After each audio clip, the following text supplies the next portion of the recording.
اتفضل يا دكتورة منى عبد العزيز من مانشستر، اتفضل. بسم الله الرحمن الرحيم. الحمد لله والصلاة والسلام على رسول الله.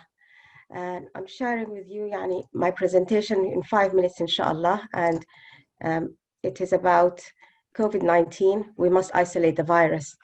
And this is inshallah very important message, because we've heard so many times the message about social distancing, keeping your distance 1 meter or 2 meters away from other people.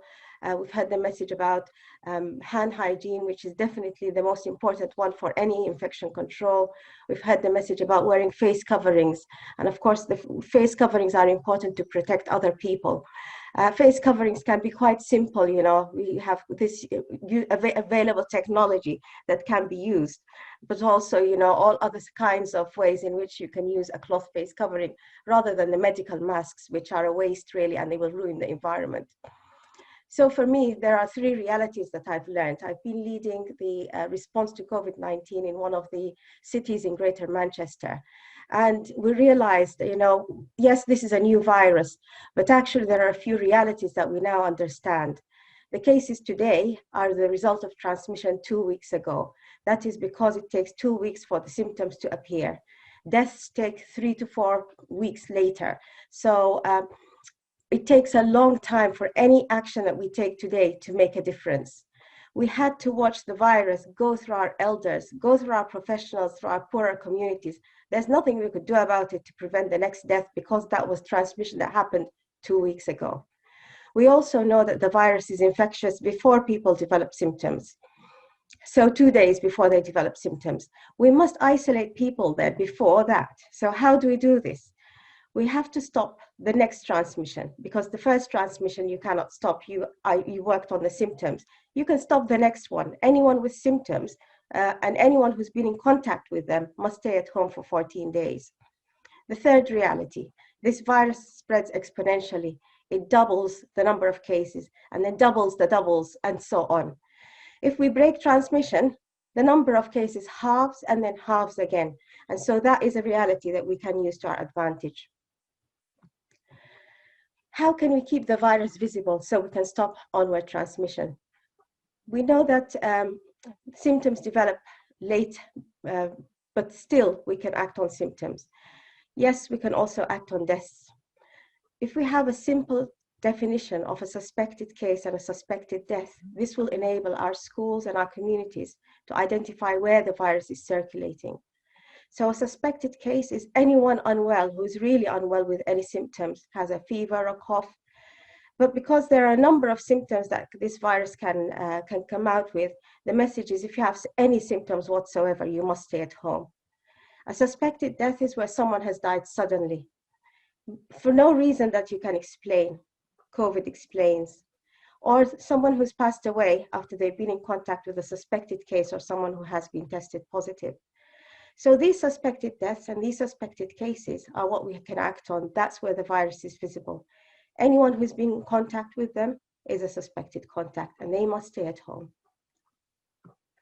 So the tipping points. How do you stop a virus that is doubling and then doubling again? Every small change can make a huge difference. A limited level of restriction, if everybody just did something new that they hadn't done before, that's a tipping point, and it will break that transmission and bring it down. So there are a number of small changes, a number of tipping points. People who are unwell must stay at home for 10 to 14 days. People who have been in contact with someone who died should stay at home for 14 days. We should help other people to isolate financially, socially, and morally. We should be prepared to cancel our plans at short notice if someone becomes unwell or they test positive. We should do everything else, of course. But at the moment, the virus is circulating everywhere. So we need a huge tipping point. We must break transmission through a 14-day lockdown, which stops everything. That gives us the time. When we emerge from that lockdown, we can halve the number of interactions. We must start with funerals first. That's because funerals are linked to COVID. So we have to stop funerals, we have to stop weddings, we have to stop all other social gatherings. But the reason why funerals is because that's where the virus is most being spread. and the deaths are increased. So if you can reduce the numbers of funerals, you can reduce the number of exposures, you can reduce the number of cases. The other thing we must be aware of is we must keep schools open. And that's not because education is so important, but because our children need to be kept safe in school. Otherwise, they will be mixing in the community. Schools can become more COVID secure than out in the community. We must also protect our elders, do what we can, reduce their contacts even within their homes. But the best protection to our elders is if we isolate the virus and reduce the rate of transmission. So we must do it all. How does this apply to everyone who still needs to work, earn, learn, travel? If you can't do one thing, you have to go out, then make sure you do everything else. Wear a cloth face covering, keep your distance, wash your hands, and stay at home if you're unwell. Remember the tipping point. Every small change can make a big difference. Thank you. شكرا جزيلا يا دكتورة. دكتورة شكرا جزيلا لك. انت قلتي مسجات قويه جدا، بس ذلك لو سمحتي بالعربي عيد لنا المسجين دي. رساله للامهات والاباء، انت قلت لهم لو في بكا وفي موت، وعندنا مثال حي، وقبل كم يوم توفت والده زميلنا رحم عليها الله، كان المفروض يكون معنا الليله، ربنا يرحمه ويغفر لها الدكتوره. الاسره كتبت قالت ما في عزاء نتيجه للظروف ولحمايه الناس، امه توفت. في امثله بدات تظهر واضحه، ونحن نشرنا حتى المسج دي. عليك الله رساله بالعربي للامهات والابهات انه لا تمشوا حفله، لا تمشوا بيت بكا، وريهم ليه. والحاجه الثانيه المسج المهم اللي قلتها في الاخر، لو حتضطر تطلع اطلع، لكن اعمل الاتي. بس قول لنا المسج ده عليك الله دكتوره بالعربي.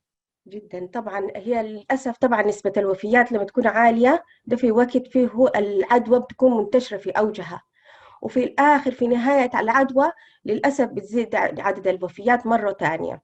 فاحنا اذا قللنا البكيات وقللنا التعرض للفيروس في البكيات، يبقى معناه احنا حنقلل انتشار العدوى اللي في خلال المجتمع.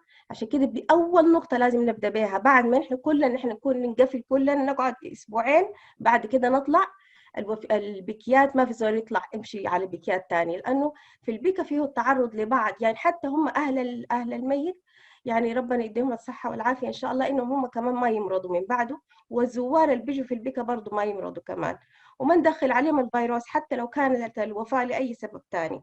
أهم حاجة البكيات هي لها علاقة بالفيروس، كل البكيات تتوقف. بعد كده طبعا احنا لازم نفكر في التجمعات الثانيه، الزواج او الطهور، للاسف كمان انا سمعت هنا بتحصل كلها تجمعات، يعني ما في لها اي داعي في زمن الطوارئ ده. من المهم ان احنا المدارس تظل مفتوحه، لان المدرسه ممكن تكون فيها يعني حرص وسلامه الطالب والاستاذ، يعني غسل اليدين ولبس الكمامات. يعني في المدارس ممكن انه نحافظ على سلامه اولادنا في المدرسه اكثر مما نحافظ على سلامتهم برا، بيلعبوا كوره مع الجيران او بيتلاقوا مع الاهل.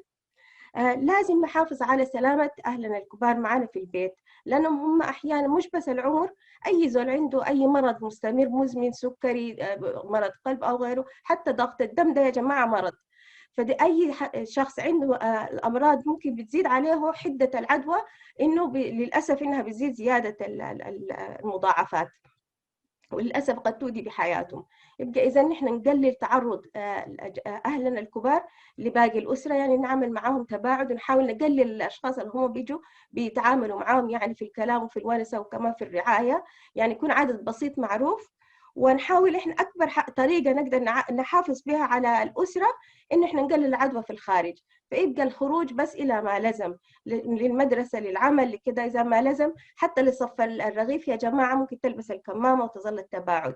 في المسجد حتى ممكن يعني لازم التباعد في داخل المساجد، والناس تلبس الكمامة وغسل اليدين، ده طبعا دائما. أهم رسالة الناس بينسوها إنه إذا أي شخص عنده أي أعراض، مريض عنده كحة، عنده صداع، عنده وجع بطن، أي حاجة، تذكر ممكن تكون هذه الفيروس، ممكن يكون كوفيد. لأي أعراض أي شخص مريض لأي سبب يظل في المنزل ما يطلع.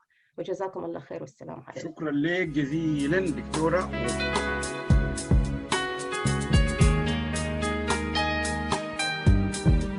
بنحلم بفضاء أوسع، بنحلم بزمن أجمل، بلاد ميلاد، بلاد ميلاد. بنحلم بفضاء أوسع،